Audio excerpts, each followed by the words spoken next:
कल हम लोग अल्फ्रेड वेगनर का कॉन्टिनेंटल द्वीप, गुड इवनिंग सभी, गुड इवनिंग। अल्फ्रेड वेगनर का कॉन्टिनेंटल द्वीप थ्योरी कल हम लोग देख लिए थे।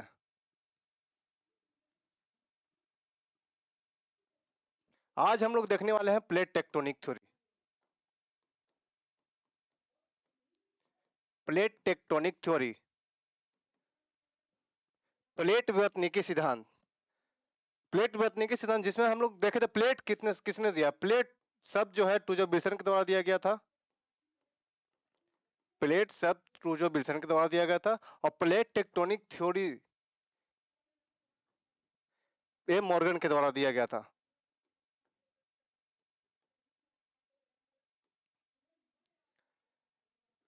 प्लेट शब्द टूजो विल्सन के द्वारा और प्लेट टेक्टोनिक थ्योरी शब्द मॉर्गन के द्वारा दिया गया था। हम लोग नोट करते चलेंगे एक एक करके। प्लेट शब्द टूजो विल्सन के द्वारा, प्लेट टेक्टोनिक थ्योरी शब्द मॉर्गन के द्वारा दिया गया था।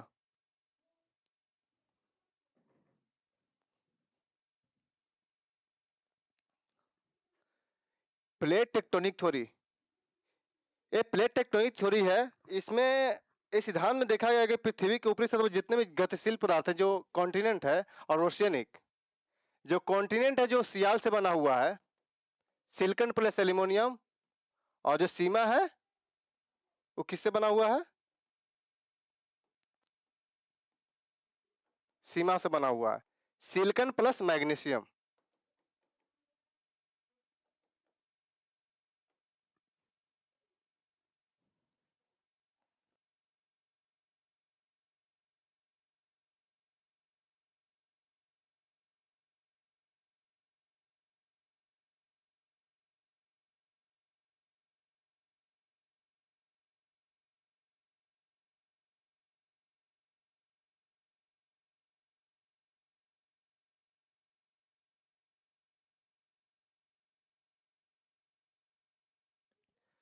प्लेट सब जो बेसन के द्वारा प्लेट टेक्टोनिक थ्योरी सब मॉर्गन के द्वारा गया था।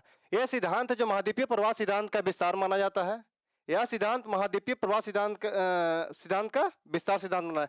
ये सिद्धांत है कई सारे भूवैज्ञानिक का हाथ रहा है, जिसमें से मॉर्गन हो गए, टूजो विल्सन हो गए, पार्कर हो गए,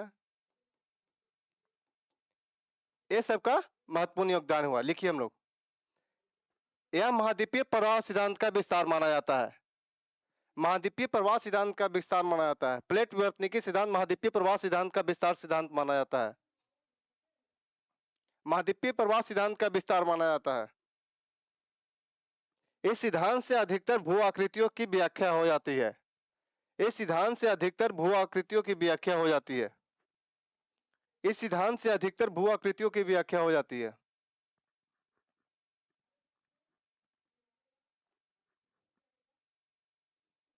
इसीलिए इसको बहुत ही स्वीकार्य सिद्धांत माना जाता है। इस सिद्धांत से अधिकतर भू आकृति को भी व्याख्या हो जाता है, इसलिए इसको बहुत ही स्वीकार सिद्धांत माना। हालांकि कुछ आलोचना भी इसके हैं जो हम लोग आगे देखेंगे। यह सिद्धांत है जो महाद्वीपीय प्रवाह सिद्धांत का विस्तार सिद्धांत माना जाता है। यह सिद्धांत महाद्वीपीय प्रवाह सिद्धांत का विस्तार सिद्धांत माना जाता है। इस सिद्धांत के माध्यम से अधिकतर भू आकृतियों की व्याख्या हो जाती है। इस सिद्धांत से अधिकतर भू आकृतियों की व्याख्या होती है, इसीलिए इस सिद्धांत को बहुत ही स्वीकार सिद्धांत माना गया है।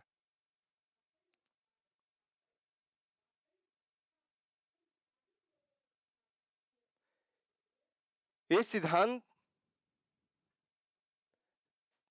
इस सिद्धांत में कई भौगोलिक विचारकों का, नेक्स्ट लिखिए, इस सिद्धांत में कई भौगोलिक विचारकों का प्लेट विवर्तनिकी सिद्धांत में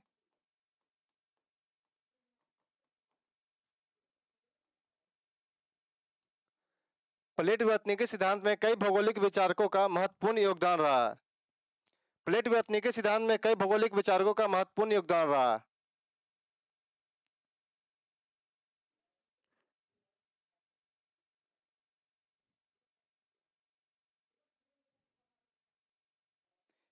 इस नाते इसके सिद्धांत में इस नाते इस सिद्धांत का विकास कई भौगोलिक विचारकों के सहयोग से हुआ। इस नाते इसके विकास में कई लोगों का योगदान रहा है, जिसमें टूजो विल्सन हो गए, पार्कर हो गए, मैकेंजी जी हो गए। तो जो बेसन पार्कर मैकेंजी।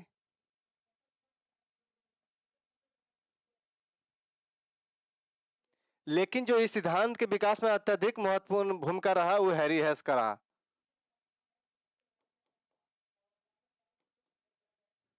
इस सिद्धांत का विकास कई भौगोलिक विचारकों के सहयोग से हुआ, लेकिन हैरी हेस का इनका महत्वपूर्ण भूमिका रहा। तो जो बिल्सन पार्कर मैकेंजी सभी का योगदान रहा, लेकिन सबसे ज्यादा भूमिका हैरी हेस का रहा। इस सिद्धांत के विकास में सबसे अधिक भूमिका हैरी हेस साहब का रहा।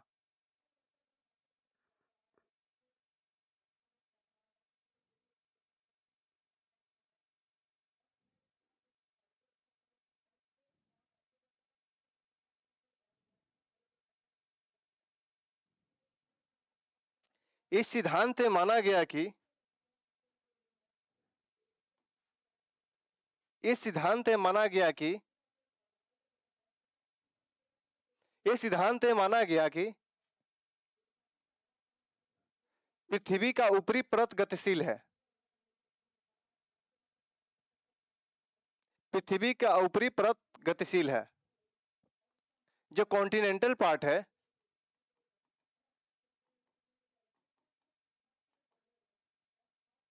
जो सियाल से बना हुआ है, इसका डेंसिटी जो होता है ओशियनिक पार्ट से कम होता है। इसका डेंसिटी होता है 2.67 और ओशियनिक पार्ट का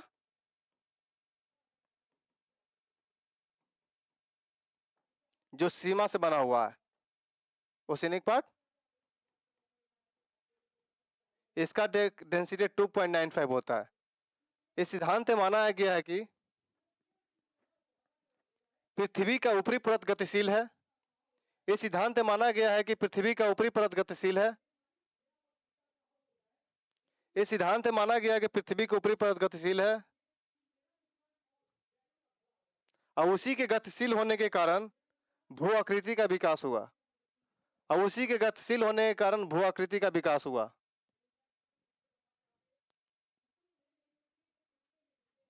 और उसी के गतिशील होने के कारण जो कॉन्टिनेंटल पार्ट है 2.29.2 पार्ट और इसका बाकी रेस्ट पॉइंट कितना हुआ 68.8% भाग ओशियनिक पार्ट है।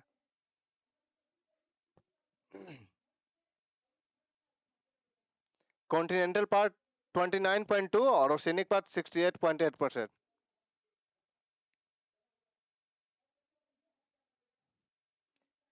कॉन्टिनेंटल पार्ट किससे बना हुआ है? सियाल से बना हुआ है। और ओशियनिक पार्ट किससे बना हुआ? सीमा से बना हुआ। सीमा सिलिकॉन प्लस मैग्नीशियम और कॉन्टिनेंटल पार्ट सियाल सिलिकॉन प्लस एल्यूमिनियम। इसका डेंसिटी 2.67 और इसका डेंसिटी 2.95। नोट करते चलेंगे हम लोग सभी।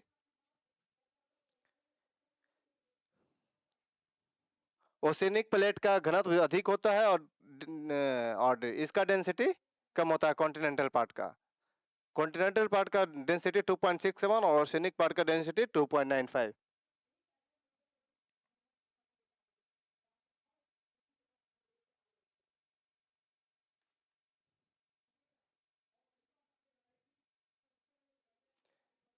इसका डेंसिटी कम होता है, इससे क्या सिद्ध होता है कि ये इसका घनत्व कम, इसलिए इससे ये सिद्ध होता है कि ये प्लेट हल्की होती है और ये प्लेट भारी होती है। महाद्वीपीय प्लेट हल्की होती है और महासागरीय प्लेट, हम लोग कुछ जो मेजर प्लेट है उसके बारे में हम लोग देख लेंगे। जो सब मेजर प्लेट है, 7 मेजर प्लेट होते हैं। पैसिफिक प्लेट जो पूर्णतः ओशियनिक प्लेट होता है।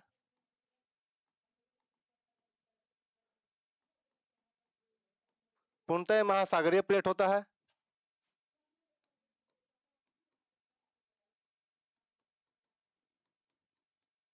दूसरा अंटार्कटिका प्लेट जो कि पूर्णतः महाद्वीपीय प्लेट होता है।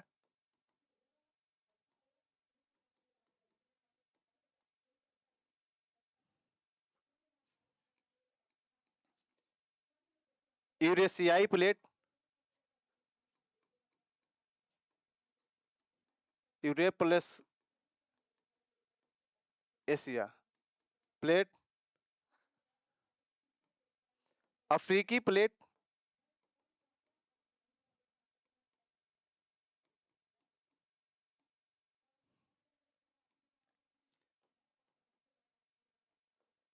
ये पूर्णतः ओशियनिक होता है, ये पूर्णतः कॉन्टिनेंटल होता है, ये सब मिक्स्ड होता है। अफ्रीकी प्लेट, नॉर्थ अमेरिकी प्लेट,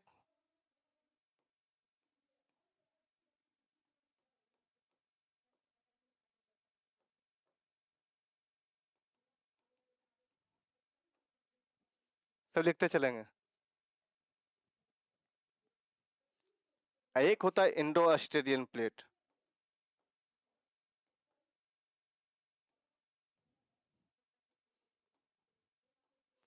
कॉन्टिनेंटल पार्ट का डेंसिटी कम होता है और ओशियनिक पार्ट का अधिक होता है, यानी कि ये प्लेट भारी होती है और ये प्लेट भारी होती है, ये प्लेट हल्की होती है। Pacific plate, Antarctica plate, Eurasian plate, African plate, north अमेरिकी प्लेट, साउथ अमेरिकी प्लेट और इंडो ऑस्ट्रेलियन प्लेट, ये 7 मेजर प्लेट है।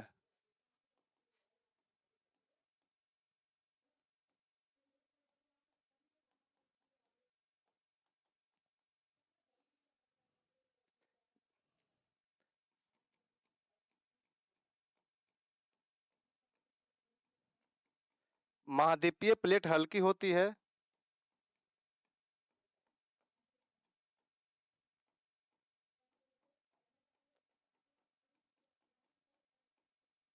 तथा महासागरीय प्लेट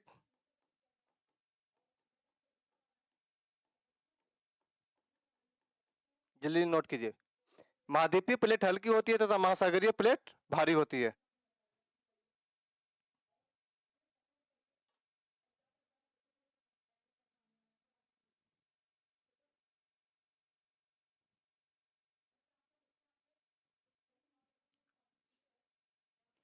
पैसिफिक प्लेट जो पूर्णतः महासागरीय होता है, अंटार्कटिका प्लेट जो पूर्णतः महाद्वीपीय होता है, यूरेशियाई प्लेट इसका जो पूर्वी भाग है थोड़ा सा ओशनिक होता है, ये मिक्स्ड प्लेट ही माना जाए, ये मिक्स्ड प्लेट होता है, ये सब मिक्स्ड प्लेट है, नॉर्थ अमेरिकी प्लेट, साउथ अमेरिकी प्लेट और इंडो ऑस्ट्रेलियन प्लेट।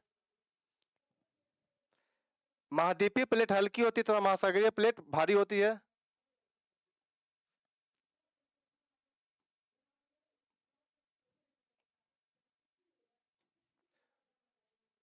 महाद्वीपीय प्लेट हल्की होती है तथा महासागरीय प्लेट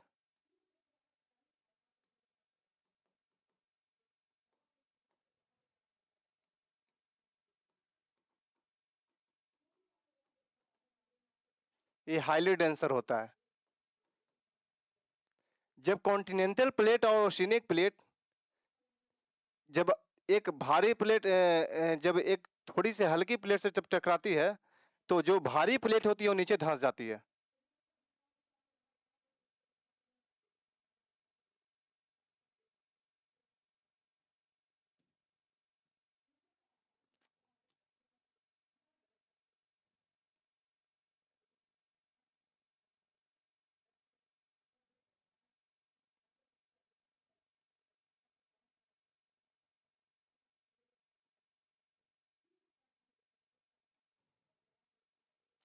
एक कॉन्टिनेंटल प्लेट हो गया,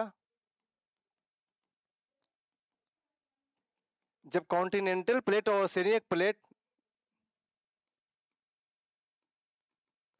जब एक दूसरे से टकराती है तो जो ओशिनिक प्लेट होती है वो नीचे की ओर क्षेपण हो जाती है, सबडक्शन हो जाती है।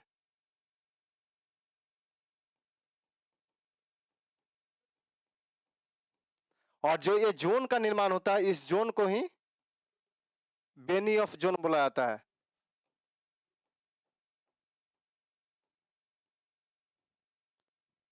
बेनी ऑफ जोन यानी कि धसाव का क्षेत्र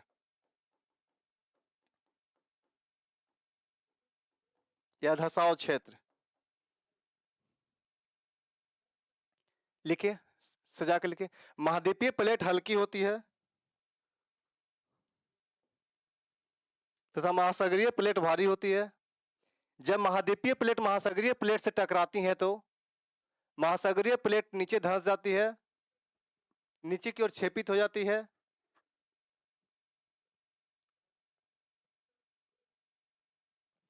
जो जोन का निर्माण होता है यहाँ पे, कौन सा जोन का निर्माण होता है? बेनी ऑफ जोन, धसाव क्षेत्र, धसाव मंडल।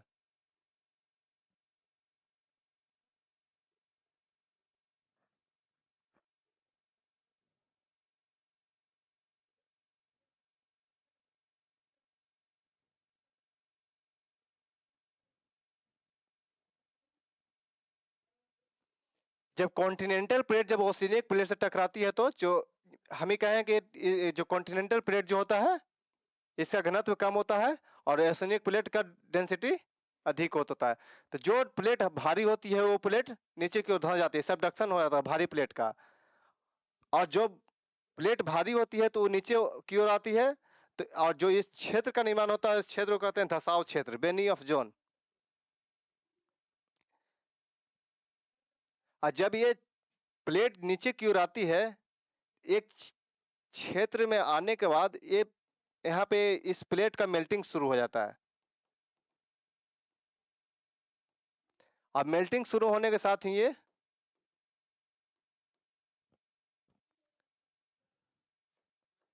पर्वत का निर्माण करता है।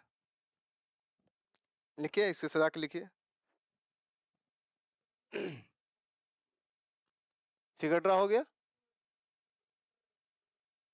नीचे धंसे हुए भाग में, नीचे धंसे हुए भाग में, नीचे धंसे हुए भाग में मेल्टिंग शुरू हो जाती है और संवहनीय तरंगे उत्पन्न होती है।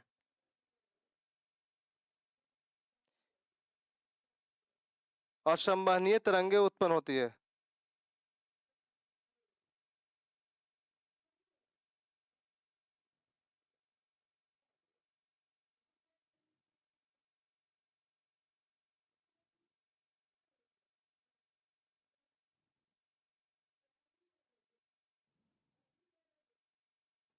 नीचे धंसे हुए भाग में मेल्टिंग शुरू होती है और संवहनीय तरंगे उत्पन्न होती है, जिससे यह क्षेत्र अस्थिर हो जाती है।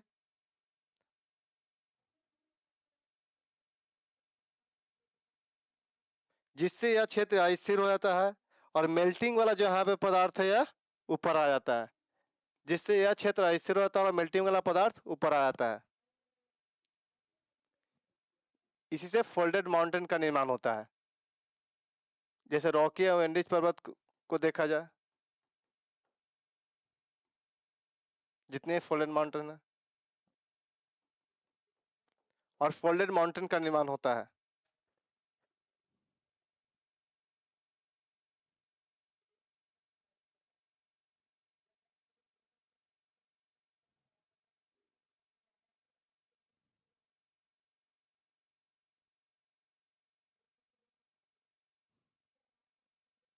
छूट गया क्या?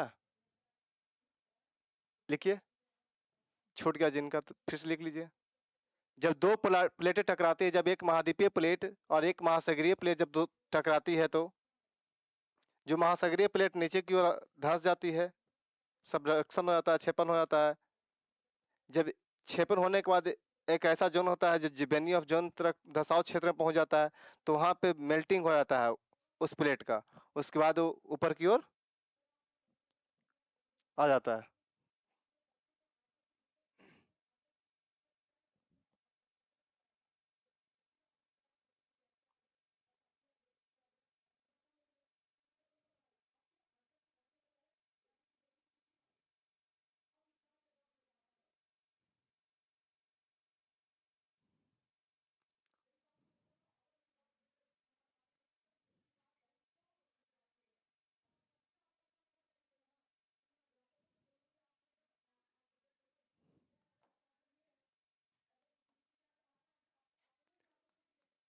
अब हम लोग देखेंगे प्लेट के गतिशीलता के आधार पर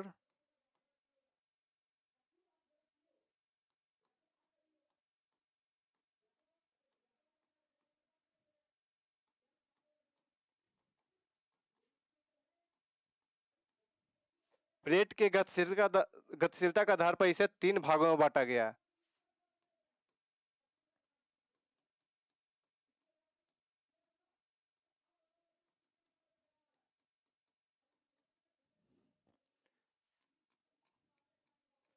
पहला divergent plate,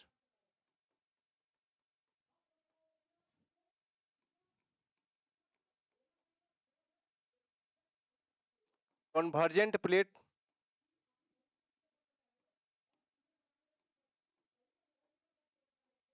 conservative plate. Divergent plate को अपसारी प्लेट कहा जाता है, अभिसारी प्लेट और संरक्षी प्लेट।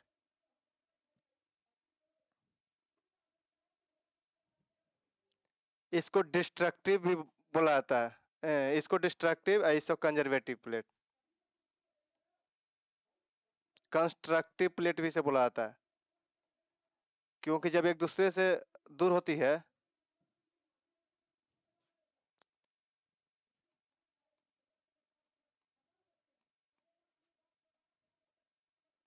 पहला डाइवर्जेंट प्लेट, कन्वर्जेंट प्लेट और कंजर्वेटिव प्लेट। अपसारी प्लेट, अभिसारी प्लेट और संरक्षी प्लेट।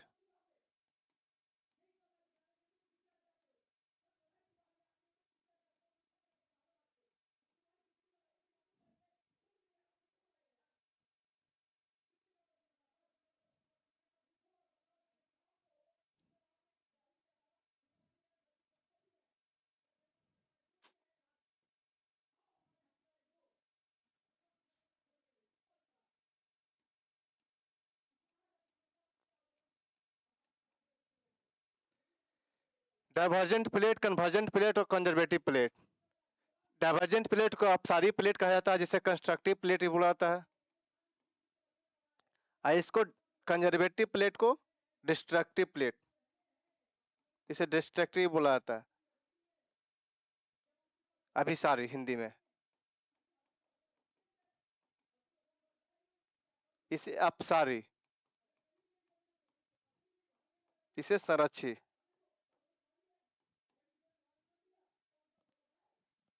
अब एक एक करके हम लोग देखेंगे डाइवर्जेंट प्लेट किसे कहते हैं। डाइवर्जेंट प्लेट,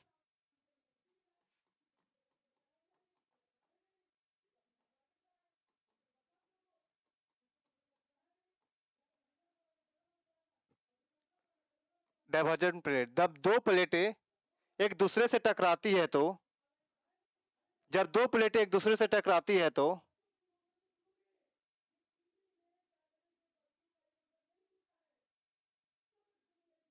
उसे अपसारी प्लेट कहा जाता है।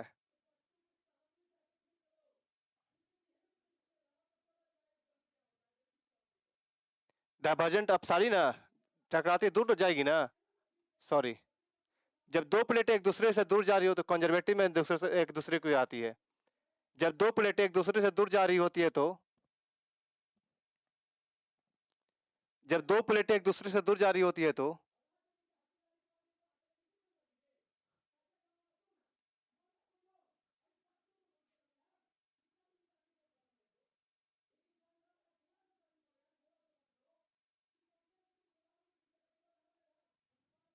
उसे अपसारी प्लेट कहा जाता है। जब दो प्लेटें एक दूसरे से दूर जा रही होती है तो उसे अपसारी प्लेट कहा जाता है। ऐसी स्थिति में प्लेटों के बीच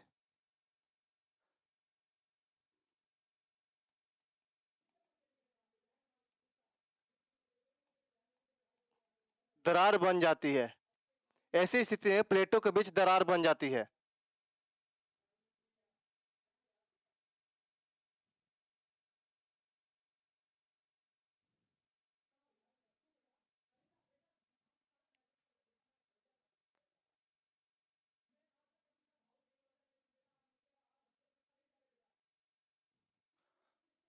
और इससे जो बहुत सारे निकलकर बहुत सारे वोल्केनो, बहुत सारे भू आकृति का निर्माण होता है, जैसे रिड्ज हो गया, सी माउंट हो गया, ग्वाट हो गया, वोल्केनो हो गया, ये सब का निर्माण होता है। रिज उसे कहा जाता है सैकड़ों किलोमीटर चौड़ी तथा हजारों किलोमीटर लंबी, समुद्र में सैकड़ों किलोमीटर चौड़ी तथा हजारों किलोमीटर लंबी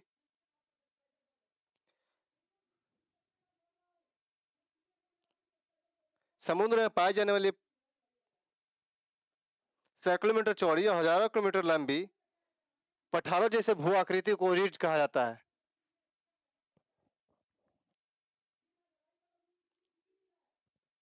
समुद्रों में पाई जाने वाली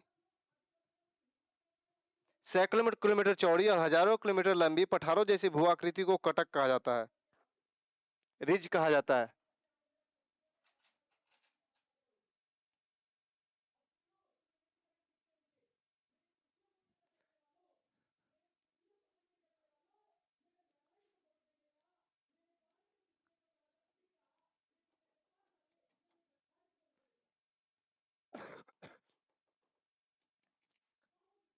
ये सी माउंट हुआ।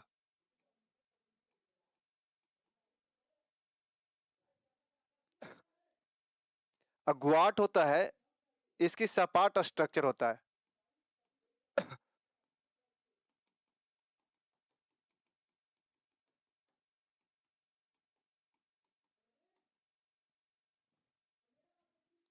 एक ग्वाट हुआ।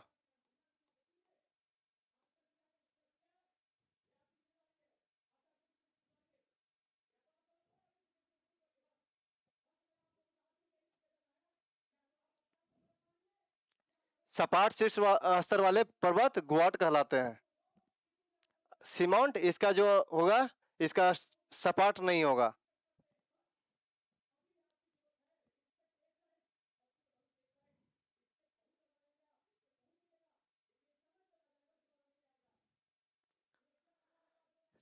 ऐसी समुद्री स्थलाकृतियां जिसका शीर्ष सपाट नहीं हो, इस टाइप से हो, उसके सीमाउंट। ऐसी समुद्री स्थलाकृतियां जिसके ऊपर स्ट्रक्चर कैसा हो, सपाट हो,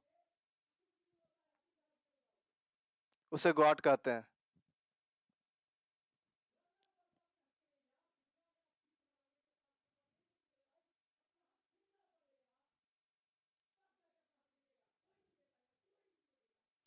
सेकंड लिखेंगे कन्वर्जेंट प्लेट।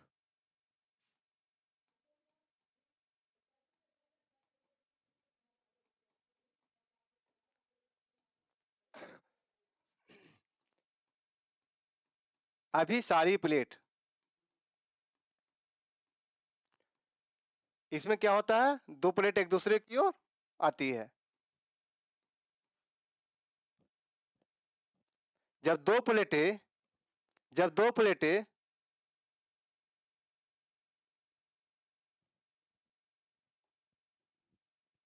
जब दो प्लेटें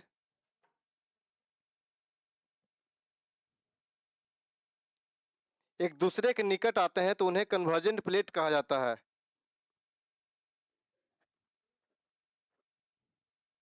जब दो प्लेट एक दूसरे की ओर आती है तो उसे कन्वर्जेंट प्लेट कहा जाता है।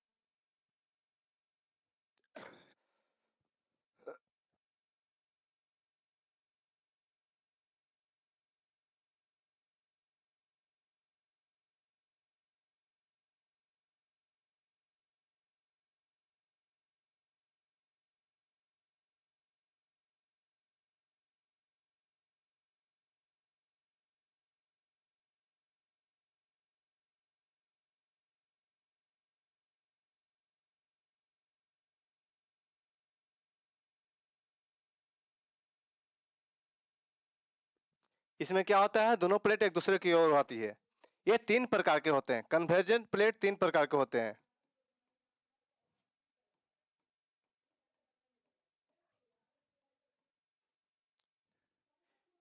पहला, जब दोनों प्लेट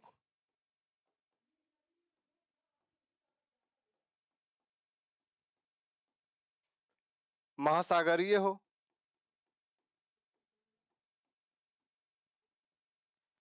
या जब एक प्लेट महाद्वीपीय या एक प्लेट महासागरीय हो।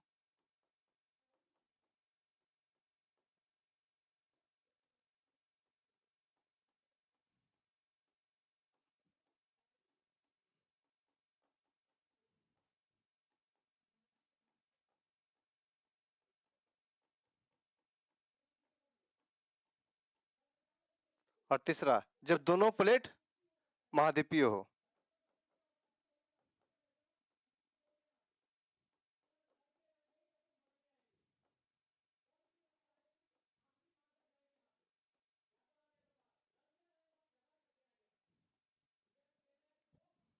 जब दोनों प्लेट महाद्वीपीय हो।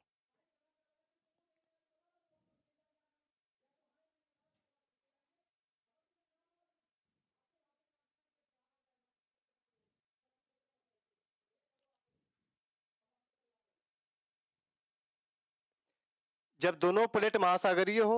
जब एक प्लेट महाद्वीपीय और एक प्लेट महासागरीय हो, और जब दोनों प्लेट महाद्वीपीय हो। एक एक करके हम लोग लिखेंगे, जल्दी लिखिए।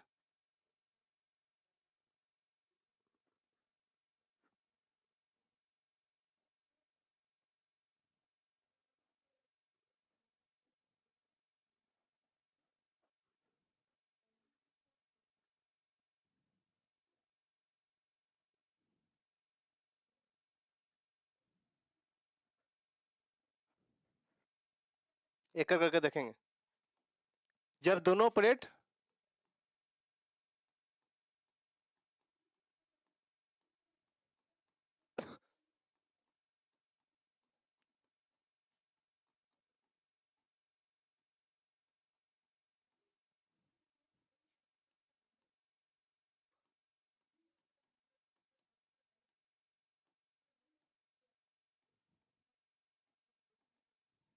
भिन्न, बोथ प्लेट्स आर ओशियनिक।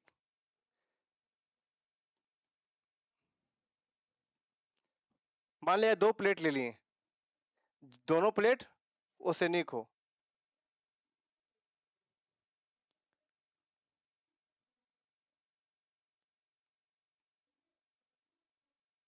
दोनों प्लेट एक दूसरे की ओर आ रही हो। मान लीजिए एक ले लिए यूरेशियाई प्लेट,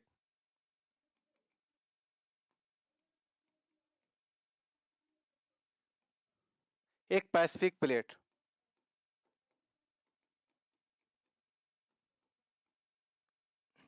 तो जो प्लेट अधिक, जैसे यूरेशियाई प्लेट है, ये पूरी तरह से, हालांकि पूरी तरह ये ओशियनिक है, लेकिन पूरी तरह से नहीं है, लेकिन कुछ इससे ये हल्का प्लेट है।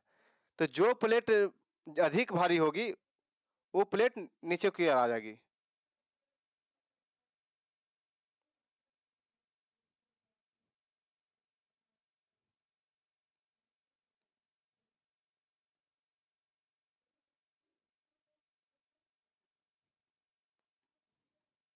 जो प्लेट महासागरीय होगी नीचे की ओर आ जाएगी। ये पैसिफिक प्लेट है और यूरेशियाई प्लेट।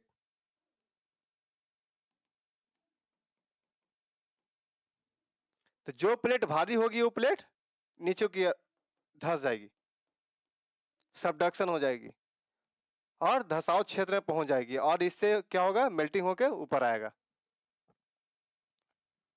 समझ में आ रहा है? कॉन्सेप्ट समझ में आ रहा है सभी को? कॉन्सेप्ट सभी को समझ में आ रहा है?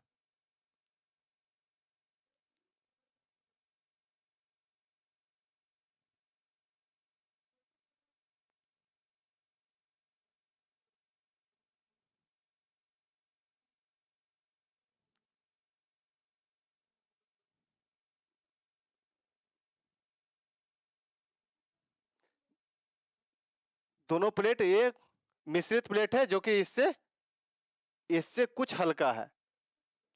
तो जो ज्यादा भारी रहेगा वो नीचे की ओर धसाव होगा, लेकिन इससे अधिक संख्या में विस्फोट होती है। इससे अधिक संख्या में विस्फोट होती है। जब दोनों प्लेट एक दूसरे की ओर टकराती है, जब दोनों महासागरीय प्लेट एक दूसरे के साथ टकराती है, इससे अधिक संख्या में विस्फोट होती है।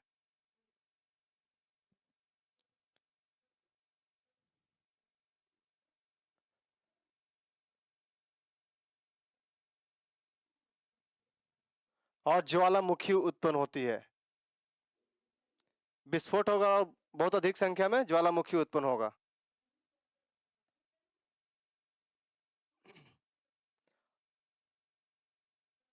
और जो यहाँ पे है, बहुत सारे गर्त का निर्माण करेगा।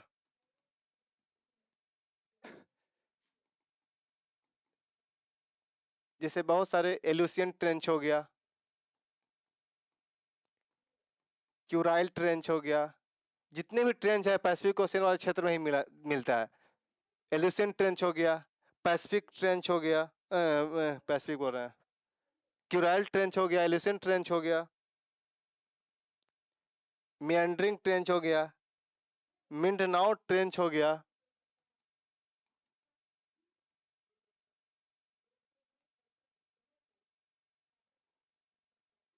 मिननाओ ट्रेंच, मेरियाना ट्रेंच,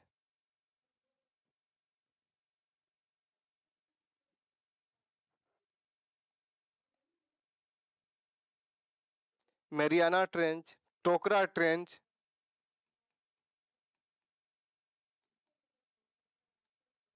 टोकरा ट्रेंच, जापान ट्रेंच,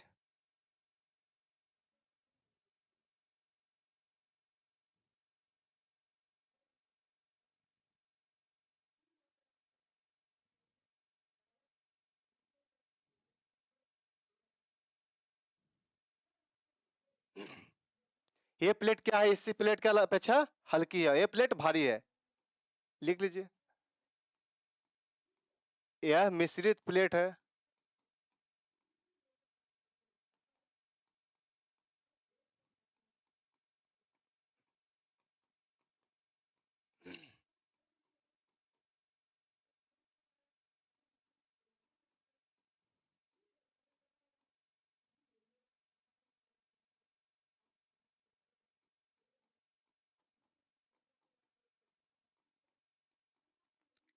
कम भारी है।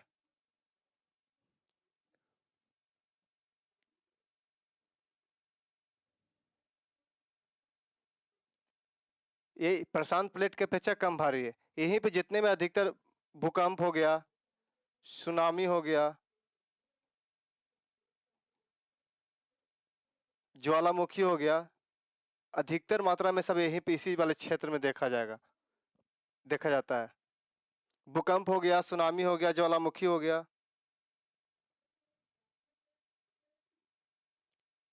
धसाव क्षेत्र में धसाव होने के कारण अधिक संख्या में ज्वालामुखी होता है और विस्फोट बहुत बड़े मात्रा में होता है।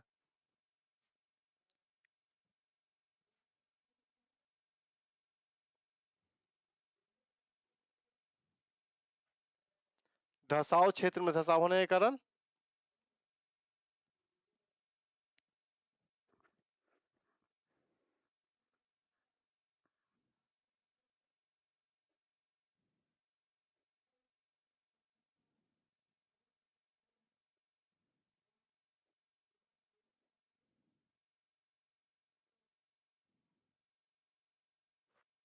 अब नेक्स्ट देखें हम लोग, जब एक प्लेट महाद्वीपीय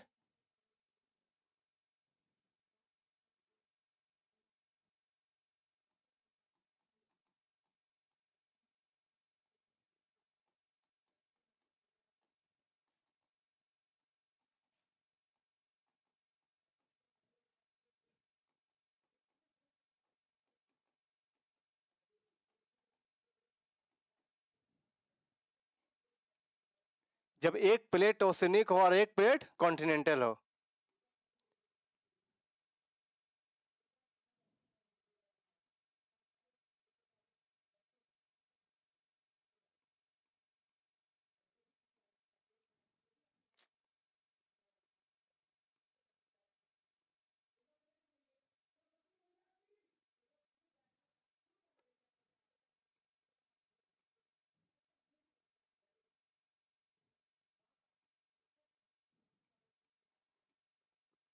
ये मान लीजिए कॉन्टिनेंटल प्लेट हो गया। कॉन्टिनेंटल प्लेट में जैसे कोई भी मान लीजिए कॉन्टिनेंटल, जैसे मान लीजिए अमेरिकी प्लेट हो गया। एक ओशनिक प्लेट में मान लीजिए पैसिफिक प्लेट ले लिए,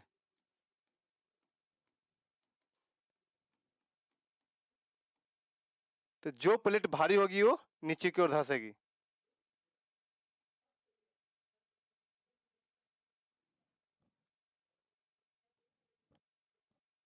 जो प्लेट भारी होगी वो नीचे की ओर क्षेपण होगी। जब महासागरीय प्लेट, नीचे लिखिए, जब महासागरीय प्लेट महाद्वीपीय प्लेट से टकराती है तो, जब महासागरीय प्लेट महाद्वीपीय प्लेट से टकराती है तो, जब महासागरीय प्लेट महाद्वीपीय प्लेट से टकराती है तो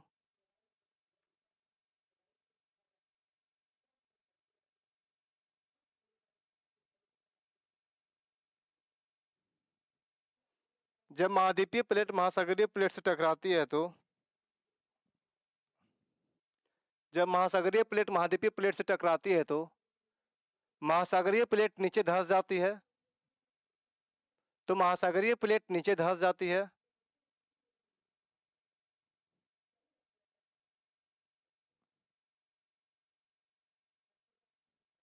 और मेल्टिंग होकर ज्वालामुखी का निर्माण करती है। पिघलकर ज्वालामुखी का निर्माण करती है, नीचे धंस जाती है और ज्वालामुखी का निर्माण करती है। जब एक प्लेट दोनों प्लेट टकराती है तो एक महाद्वीपीय प्लेट एक महासागरीय प्लेट, जब दोनों प्लेट टकराती है तो क्या होता है, महासागरीय प्लेट नीचे धंस जाती है और ज्वालामुखी का निर्माण करती है।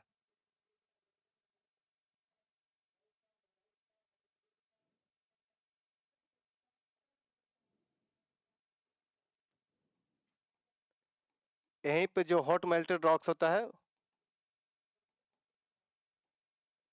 ये जो रॉक्स होता है गर्म गर्म पिघलित अवस्था में होता है, उसी को मैग्मा कहते हैं। ये हम लोग भूकंप वाले क्षेत्र में वाले में बताए थे। यही जब मैग्मा ऊपर आ जाता है, ठंडा हो जाता है, तो उसी को लावा बोलते हैं, कोल्ड रॉक्स।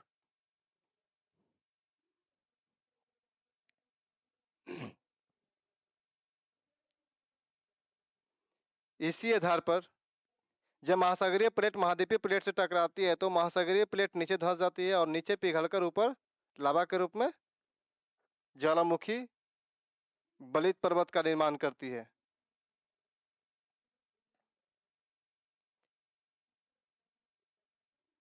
नीचे पिघलकर ऊपर लावा के रूप में ज्वालामुखी बलित पर्वत का निर्माण करती है। नेक्स्ट लिखे, इसी आधार पर इसी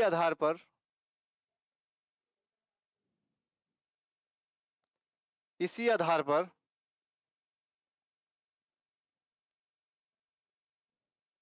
रॉकी तथा एंडी जैसे तटीय बलित पर्वत का व्याख्या हो जाती है। इसी आधार पर रॉकी तथा एंडी जैसे तटीय बलित पर्वत की व्याख्या हो जाती है। इसी आधार पर रॉकी तथा एंडी जैसे तटीय बलित पर्वत की व्याख्या हो जाती है।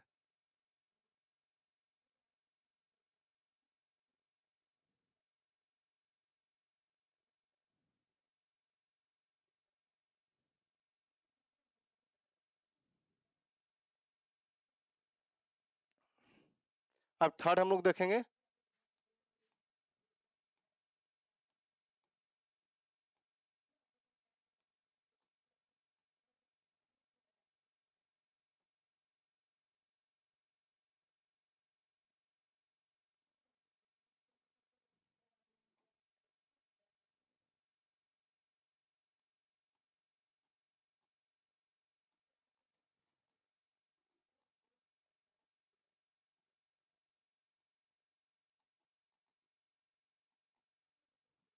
when both plates are continental when both plates are continental, जब दोनों प्लेट महाद्वीपीय हो तो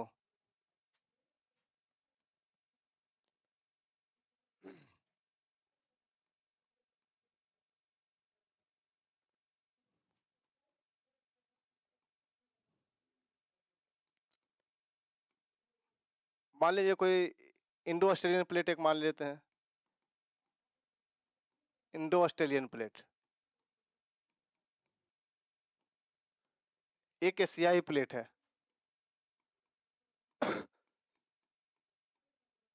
जब ये प्लेट टकराएगी तो भूकंप तो उत्पन्न होगी, लेकिन ज्वालामुखी यहां से उत्पन्न नहीं होता है।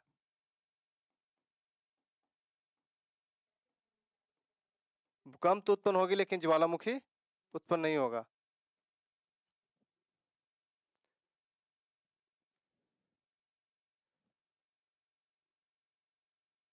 लिखिए नीचे में लाइन देकर, जब दोनों प्लेट महाद्वीपीय होते हैं तो जब दोनों प्लेट महाद्वीपीय होते हैं तो समान घनत्व के कारण कोई भी चट्टान नीचे नहीं जा पाती है। जब दोनों प्लेट महाद्वीपीय होते हैं तो समान घनत्व के कारण कोई भी चट्टान नीचे नहीं जा पाती है। जब दोनों प्लेट महाद्वीपीय होते हैं तो समान घनत्व के कारण कोई भी प्लेट नीचे नहीं जा पाती है। जब दोनों प्लेट महाद्वीपीय होते हैं तो समान घनत्व के कारण कोई प्लेट नीचे नहीं जा पाती है।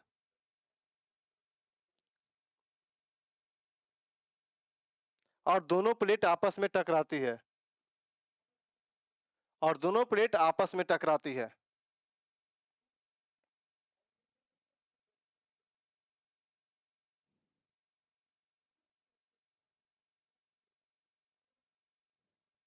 जिससे भूकंप तो उत्पन्न होता है, लेकिन मैग्मा की कमी के कारण ज्वालामुखी उत्पन्न नहीं होता। जिससे भूकंप तो उत्पन्न होता है, लेकिन मैग्मा की कमी के कारण ज्वालामुखी उत्पन्न नहीं होता। मैग्मा की कमी के कारण ज्वालामुखी उत्पन्न नहीं होता है। इस अवधारणा से हिमालय के भूगर्भिक क्रिया की व्याख्या हो जाती है। इस अवधारणा से हिमालय के भूगर्भिक क्रिया की व्याख्या हो जाती है, लेकिन हिमालय पर्वत इतना ऊंचा पर्वत कैसे बना, इसकी व्याख्या नहीं हो पाती है।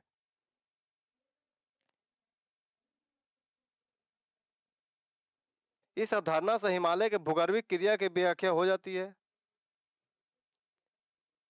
इस अवधारणा से हिमालय के भूगर्भिक क्रिया की व्याख्या हो जाती है, लेकिन हिमालय पर्वत इतना ऊंचा पर्वत कैसे बना, इसकी व्याख्या नहीं हो पाती है।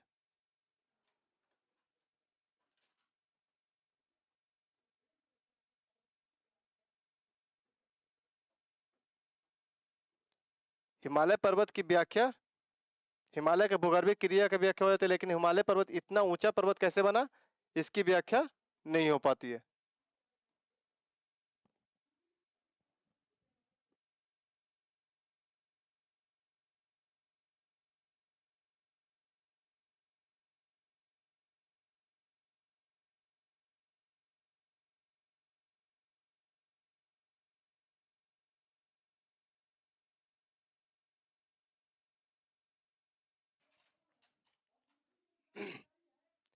हिमालय पर्वत इतना ऊंचा पर्वत कैसे बना, इसकी व्याख्या नहीं हो पाई।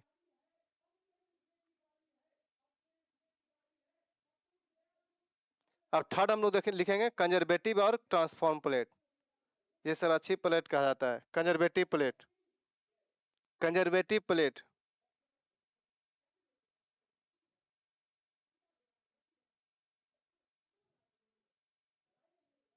Conservative plate.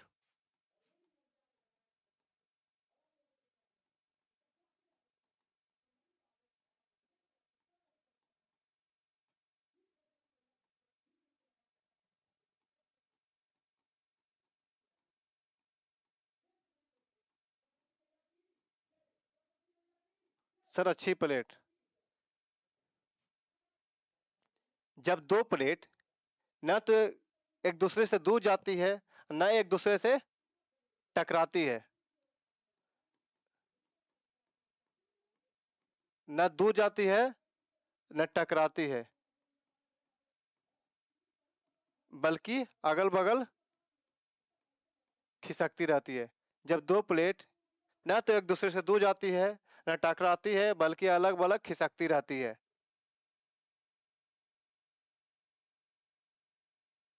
उसे कंजर्वेटिव प्लेट कहा जाता है। जैसे यूएसए के कैलिफोर्निया में सैन एंड्रियास का फॉल्ट।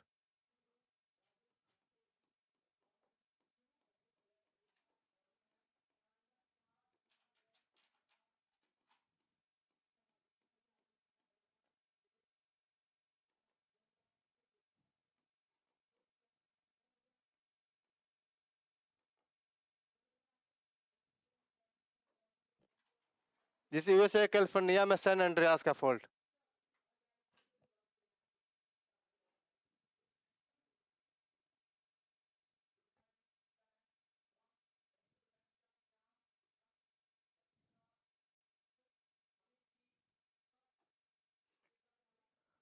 अब लिखेंगे प्लेट विवर्तनिकी सिद्धांत का योगदान।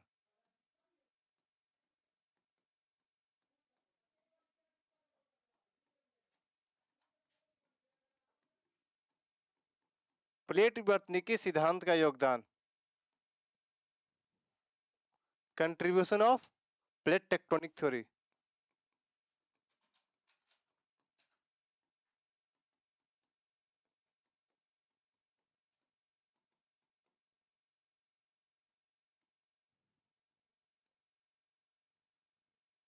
Contribution of plate tectonic theory, plate वर्तनिकी सिद्धांत का योगदान। पहला, इस सिद्धांत से अधिकतर भू आकृति और उसकी गतिविधि की व्याख्या हो जाती है। इस सिद्धांत से अधिकतर भू आकृति और गतिविधि की व्याख्या हो जाती है। इस सिद्धांत से अधिकतर भू आकृति और गतिविधि की व्याख्या हो जाती है।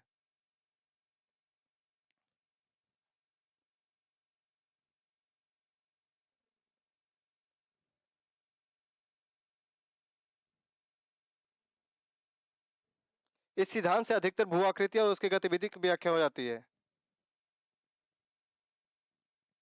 सेकंड, वेगनर के महाद्वीपीय प्रवास सिद्धांत की व्याख्या कर पाता है। वेगनर के महाद्वीपीय प्रवास सिद्धांत को की व्याख्या को आगे बढ़ाता है।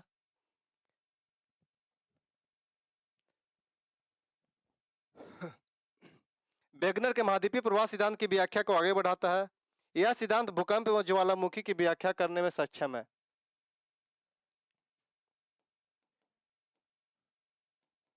यह सिद्धांत भूकंप एवं ज्वालामुखी की व्याख्या करने में सक्षम है।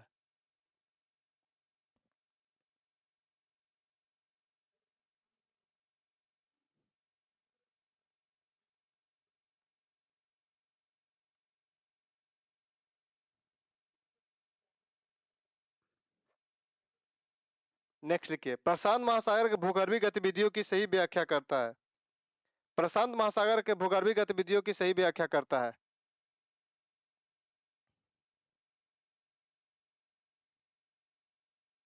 प्रशांत महासागर के भूगर्भीय गतिविधियों की सही व्याख्या करता है। नेक्स्ट लिखिएगा, प्रशांत महासागर में भूकंप एवं ज्वालामुखी क्यों आती है की व्याख्या हो जाती है। प्रशांत महासागर में भूकंप एवं ज्वालामुखी क्यों आती है इसकी व्याख्या हो जाती है।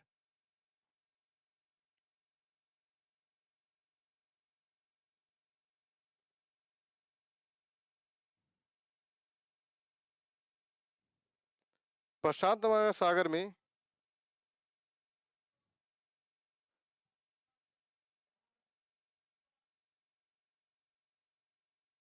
भूकंप एवं ज्वालामुखी क्यों आती है इसकी व्याख्या हो जाती है।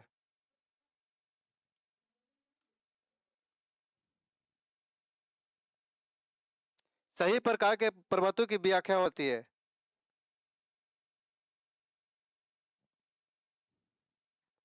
सही प्रकार के पर्वतों की व्याख्या होती है।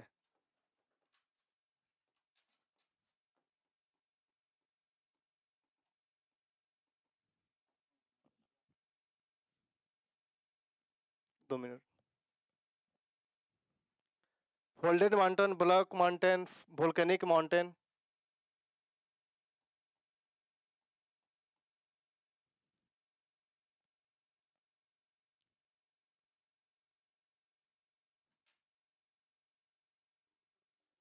अब हम लोग कल देख लेंगे, इसका लिमिटेशन देख लेंगे।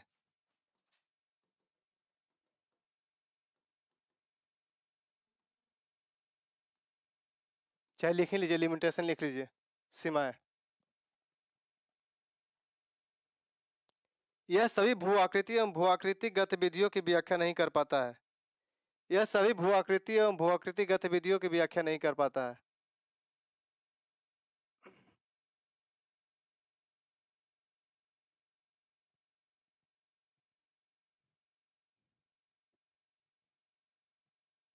सेकंड, प्लेटों की कुल संख्या और स्थिति अभी भी ज्ञात नहीं है, जबकि रिमोट सेंसिंग सैटेलाइट से ज्ञात कुछ कुछ हो गया है।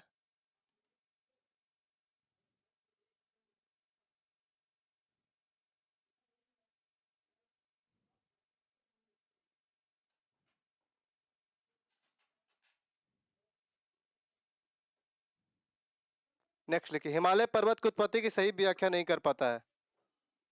हिमालय पर्वत की उत्पत्ति की सही व्याख्या नहीं कर पाता है।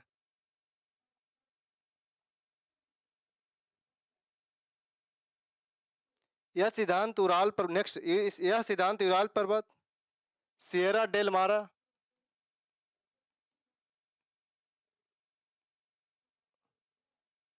सियरा डेल मारा, ग्रेट डिवाइडिंग रेंज आदि की व्याख्या नहीं कर पाता है।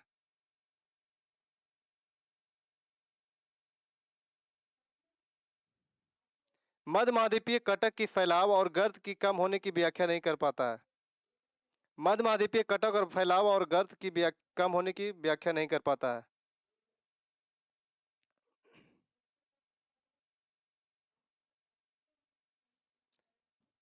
चलिए, सभी को शुभ रात्रि, बहुत बहुत धन्यवाद। अब हम नेक्स्ट मिलते हैं जियो सिंक्लाइन थ्योरी के साथ।